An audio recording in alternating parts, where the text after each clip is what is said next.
നമ്മുടെ STP പ്രോസസ്സിലെ last സ്റ്റെപ്പാണ് പൊസിഷനിങ് എന്ന് പറയുന്നത്. Okay, this is a last step of the STP marketing process. Position means place. നമുക്കറിയാം പൊസിഷൻ എന്നതുകൊണ്ട് ഉദ്ദേശിക്കുന്നത് പ്ലേസ് അല്ലെ. In other words we can say where you stand. എവിടെയാണോ നമ്മൾ നിൽക്കുന്നത്, whether it can be an individual ആകും അല്ലെങ്കിൽ ഒരു പ്രോഡക്റ്റ് ആകും. ഇൻ ദിസ് കേസ് ഇവിടെ നമ്മൾ ഡിഫൈൻ ചെയ്ത ഒരു പ്രോഡക്റ്റിനെയാണ് ഉദ്ദേശിക്കുന്നത്. In marketing we understand the positioning of A product. In simple words, positioning in the market means where your product stands in the market. അതായത് പൊസിഷനിങ് എന്ന് പറയുന്നത് നമ്മുടെ മാർക്കറ്റിംഗ് ബേസിലാണെങ്കിൽ എവിടെയാണ് നമ്മുടെ പ്രോഡക്റ്റ് മാർക്കറ്റിൽ നിൽക്കുന്നത്, അതായത് അതിന്റെ വാല്യൂ അല്ലെങ്കിൽ അതിന്റെ പൊസിഷൻ എവിടെയാണ് എന്നുള്ളതാണ്. അതായത് how our product stands differ from other products in the market and how it is better than our competitors product. അതായത് നമ്മുടെ മറ്റ് പ്രോഡക്ട്സിൽ നിന്നും എന്ത് വ്യത്യാസത്തിലാണ് ഈ നമ്മുടെ പ്രോഡക്റ്റ് സ്റ്റാൻഡ് ചെയ്യുന്നത്, അല്ലെങ്കിൽ കോമ്പറ്റീറ്റേഴ്സിന്റെ പ്രോഡക്റ്റിനെക്കാളും എത്രത്തോളം ബെറ്റർ ആണ് നമ്മുടെ പ്രോഡക്റ്റ്. ആ ഒരു വാല്യൂ ഓഫ് ദ പ്രോഡക്റ്റ് അല്ലെങ്കിൽ ആ ഒരു പൊസിഷൻ ഓഫ് ദ പ്രോഡക്റ്റിനെയാണ് നമ്മൾ പൊസിഷനിങ് എന്നുള്ളത് കൊണ്ട് ഉദ്ദേശിക്കുന്നത്.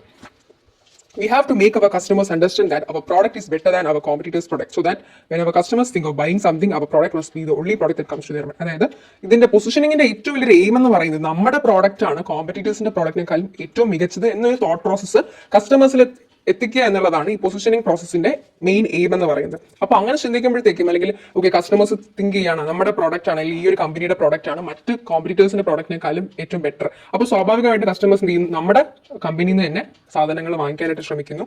ആൻഡ് ഓൾസോ നമ്മുടെ പ്രോഡക്റ്റ് ആയിരിക്കും എന്തെങ്കിലും വാങ്ങിക്കുമ്പോൾ തന്നെ നമ്മുടെ പ്രോഡക്റ്റിനായിരിക്കും അവർ കൂടുതൽ പ്രിഫറൻസ് കൊടുക്കുക. Benefits of positioning: customers, profit, brand loyalty, power.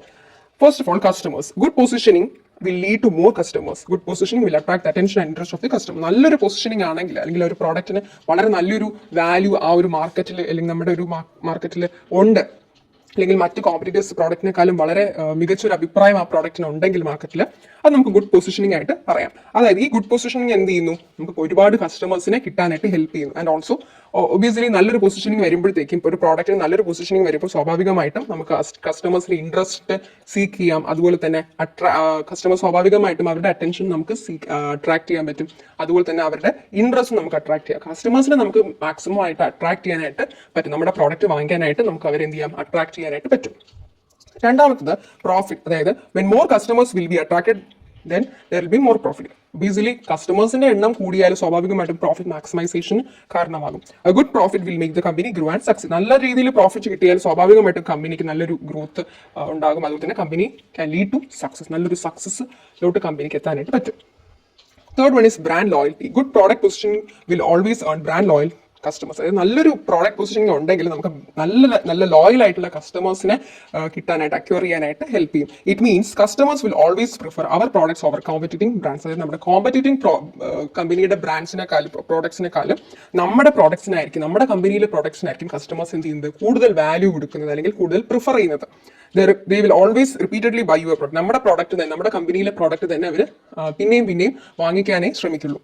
When the company launches a product, a brand loyal customer always want to buy that first. നമ്മുടെ കമ്പനി നമ്മുടെ പെർട്ടിക്കുലർ കമ്പനി ഒരു പ്രോഡക്റ്റ് ലോഞ്ച് ചെയ്താൽ ബ്രാൻഡ് ലോയൽ ആയിട്ടുള്ള ഒരു customer ആണെങ്കിൽ സ്വാഭാവികമായിട്ടും അയാൾ എന്താ ശ്രമിക്കുക, അയാൾക്ക് ആദ്യമേ വാങ്ങിക്കാനായിട്ടുള്ളൊരു ടെൻഡൻസി അയാൾക്കുണ്ടാകും. Because he is a very loyal customer. അതുകൊണ്ട് തന്നെ നമുക്ക് ആ ഒരു കമ്പനിയോടുള്ള ഒരു ലോയൽറ്റിയാണ് ബിൽഡ് ചെയ്യപ്പെടുന്നത് ത്രൂ ഗുഡ് പൊസിഷനിങ്ങിലൂടെ. Power. Good positioning will give power to the brand. Your competitor starts following you. They will follow your steps like what price you are charging, your technology, etc.